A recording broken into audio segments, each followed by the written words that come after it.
It's day 2, and I'm still messing with the server. I went to work. I just came back home. And it's very interesting when you work around a bunch of engineers and technicians and things of that nature, what you can find out. So I explained my issue to one of the technicians I talk to every day. And I informed them, oh yeah, the drive that I had in my system, the hard drive that I'm running off, it's a Seagate 7200.2. It's a SATA interface, and yeah, it was in a RAID before I had it. And he said, wait a minute, it was in a RAID?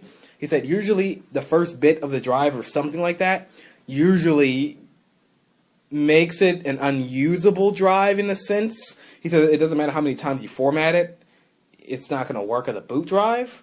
Again, it was in a RAID array. I took them out, I formatted them, and, you know, but I didn't know that. So this is what we're going to try to do. We're going to try swapping out the hard drive. And I was told that Windows 2000 or Windows Server, you have to plug it into the LAN because Windows Server 2003 does not support wireless networking out of the box. So if this doesn't work, I'm going to Ubuntu Linux server. I'm going to that distro, and we'll be playing around with that all night. But other than that, let's try this all over again. We got something going on. It's running Windows 7. Now, how did I get it installed this quick? I didn't install it. See, this drive was taken out of a previous computer that I was given for free, and it still had a Windows installation on there. The processor that was in the computer was quite similar, yet it was a little bit underpowered, but it was an Intel processor, and it was a ATI chipset. I guess that's why. I guess that's why it's working. This is an Intel video set and Intel processor. And it's a Core 2 Duo. That laptop was, and this one's a Core 2 Duo. So, it started the drive up without blue screening. No install. I've never seen that work in one piece. My question is, does it look at the video driver and everything? Like, this is only a standard user because I'm in somebody else's account, but it's running Windows 7 as you can see. No, it doesn't really see the video driver. That's fine. Oh come on! I just lost a mouse driver. It's saying your firewall might be turned off. I know that already. Oh man, yeah, this drive is wow. Okay. It's like not letting me do stuff. But yeah, it's even looking for the camera because this came out of a laptop, so I'm really curious to see if it picks up all the hardware. Damn, stupid standard user. Alright, I'm gonna shut it down. But I'm gonna try to see if this works with another hard drive that I have. I've got like 3 more hard drives to go through. So, it runs Windows 7, I guess. We're finally getting somewhere. I think it's like 8:29 right now. Day 2. Lights on. Okay, so, as you can see, it's time for me to put in my profile information. This is going to be my boot drive. It's a little bit ghetto rigged, but I don't have any more 3.5 SATA drive, so I'm just going to put it somewhere and start installing my drives once I have everything in. But everything's running good so far now. Let me see if the NICs are lit. Nope, the NICs are not lit. So first of all, I need to make sure the NICs are recognized in Windows. That's what I'm going to try to accomplish. So good so far. Okay, server is practically done. It's 10:14 p.m. Server is up and running. I've got it online. It's sharing stuff, I think. So here comes the fun part. Wiring all that wire. Yeah. So I'm pretty sure I'm going to have to empty the videos off my iPhone first so I can keep filming. Let me see here. That's the mount the switch.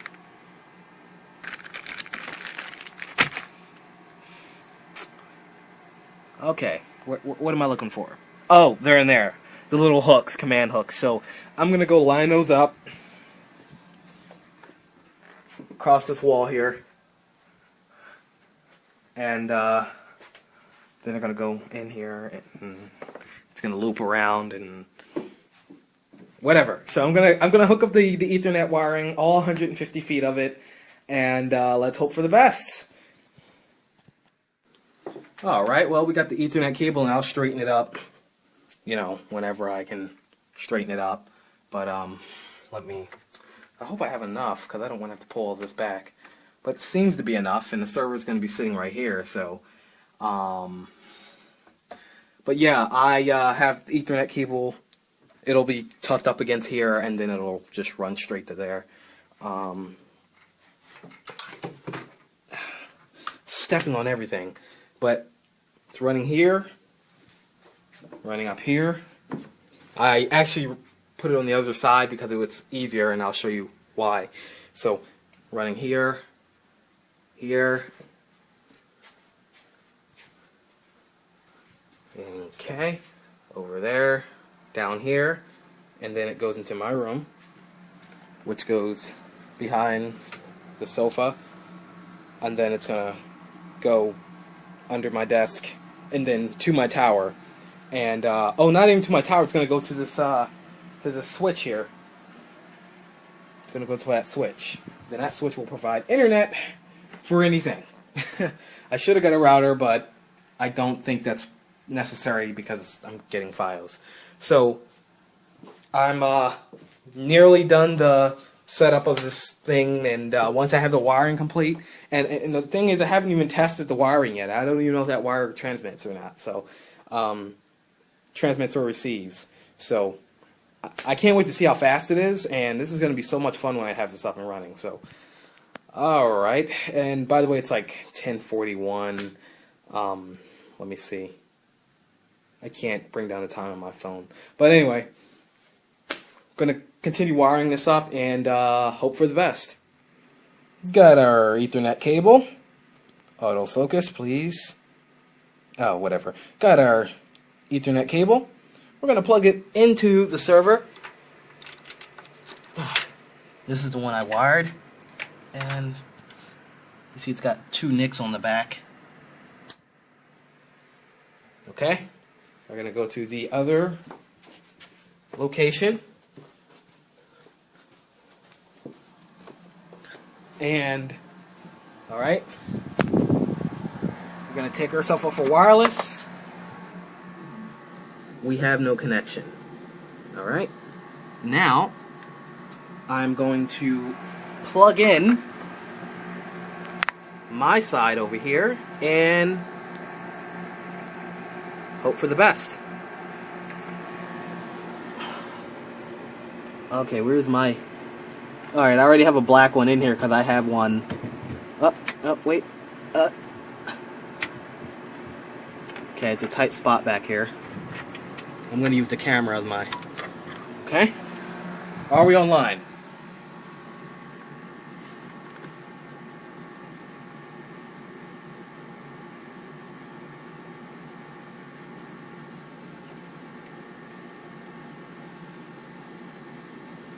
Okay, that did take a while.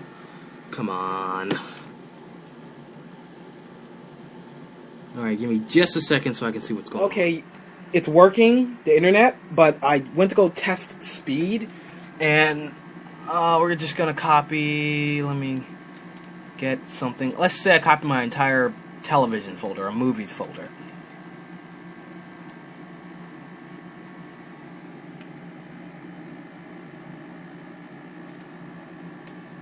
And that's too slow. I've seen the one in my room burst to 101 megabytes per second.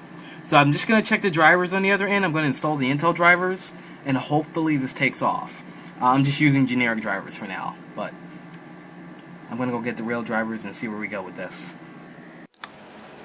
Alright, this is kind of a preface of what has been going on with my server. Also, this is an explanation video to explain what happened to first of all, why did this video take so long to upload?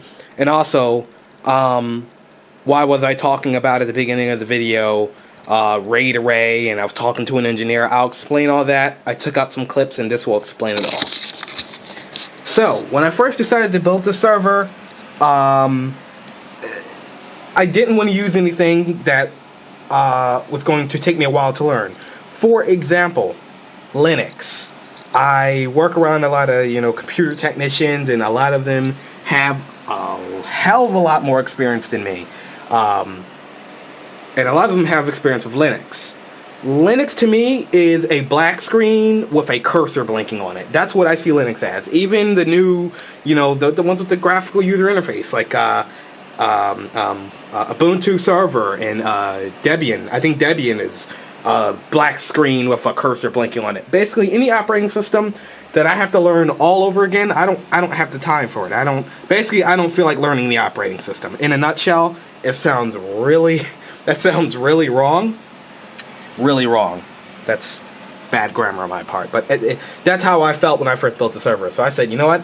This is how I want it. An operating system I'm familiar with, and an operating system that I don't have to learn, and I don't need it to be substantial. So Server 2003 is out the question. Server 2008, even Windows Home Server, that's out of the question. So when I first built the server, that's how I wanted it to be. So I scrapped up some drives I had in my closet. I even took the drives from my old system, my current desktop. I used those as share drives. They're holding music and they're holding movies, and they were all in this machine here. So the clips that are missing is during the install of the software of the operating system, I had multiple issues. Now note, the drive I was trying to use as a boot drive was a Seagate 7200 RPM drive, which was before in this machine as a RAID array. But when I took it out of this machine, I did not remove that drive. I did not remove the RAID abilities from that drive. Basically, I didn't disable RAID, and the drive is a dynamic drive once you put RAID on there. So, therefore, you can't use it as a boot drive for any other system. So when this video begins, I'll say, oh, day 2, I'm glad I work around a lot of engineers, this, that, and the other. And this is where where the resolution came from. I was informed once that drive has been in a RAID array, and you don't disable RAID on that drive, you can't use it again. You have to disable RAID on that drive from the original system it came out of, or original card the RAID took place. And that's why that 7200 RPM Seagate drive was giving me all kinds of errors when I went to go install Windows 7. Windows 7, it couldn't find the drive. Windows XP, DLL errors. Windows Server 2003, I installed it. Yes, I was up till about 2 o'clock in the morning trying to get this server up and going. I installed it, but it was too substantial of an operating system to me, and be honest with you, don't have a lot of experience with Server 2007. Although I went to school for computer networking, it was a trade school, not a college. So Server 2003, we went over it, but I forgot everything about it, So after coming home from work, I discovered that drive, I couldn't use it, so I swapped the drive. Next thing you know, it's working. Also in the video, you'll see me use another drive that was taken out of a laptop that already had Windows 7 on it. So I knew this computer would run Windows 7 and would boot from any drive that had Windows 7 on it, that had a operating system on it. So that's kind of the explanation of what was going on with this video. The Seagate drive had a RAID array on it, or it was using a RAID. I couldn't use it, and I had issues installing operating systems. And me using Ubuntu server is not really in the works right now. This machine is more than capable of running a Windows operating system. So why put such a bitch operating system like Linux on such a capable server? But other than that, it's a couple months later. The server is running fine. It's doing everything I needed to do. It's a sweet machine. I've done multiple upgrades to it. I will have that in another video. And also, it's got a mouse now because just using the keyboard kind of got annoying. This is the keyboard here, just a cheap eMachines keyboard. But yeah, it's a great machine. It's performed great. I haven't had any power issues with it. That Rosewell power supply that was running my original gaming system is, I mean, it's trucking. It's doing its job. This server, let's see. I'm going to turn on the light so that it'll raise the power. But as you can see, oh, you can't see it. Alright, you see that? It uses about 138 watts with the light on. With the light off and the server being busy, it uses about 99 watts. On power consumption mode, the server uses 80 watts. Pretty good. Right now it's busy. I'm editing off of it, so it's going to burn a little bit more power. I've got multiple servers coming off this thing. I've got Plex, I've got Subsonic. It's a folding at home server now. This monitor works. It's not there for show. So yeah, I've got folding at home, Subsonic, and actually I just updated my Subsonic, and I'll just show you the interface now. By the way, the server is by no means a fast machine, but when you're pulling devices from a client device, like from your phone or from your laptop, you know, everything's smooth because you're not on the server itself. You're just pulling files from it, and that's what it was meant to be. It was meant to be a basic file server. It wasn't meant to, you know, I'm not going to put an SSD in here. It's running a laptop drive right now. I don't have the backups set up, but I tested it before and it does work. I am able to back up over the network, and I can back up at the full speed of gigabit. So yeah, what's my Subsonic? That is the URL for some reason. Oh, how about that? From the server, I can access it by the URL, but from another computer in the house, from my other parts of my internal LAN, I'm always having an issue trying to. I have DNS issues. But anyway, here's what my Subsonic looks like. I'm not sure if the server is having a problem trying to render the background that's on it. Anyway, this video is too long. I'll go ahead and cut it here, but that's just basically an explanation. And I'm going to be throwing this at the end of the video because it'll just help clear up some things. Server's doing great. I have a couple more videos coming up behind this that are going to be uploaded, so stay tuned for those.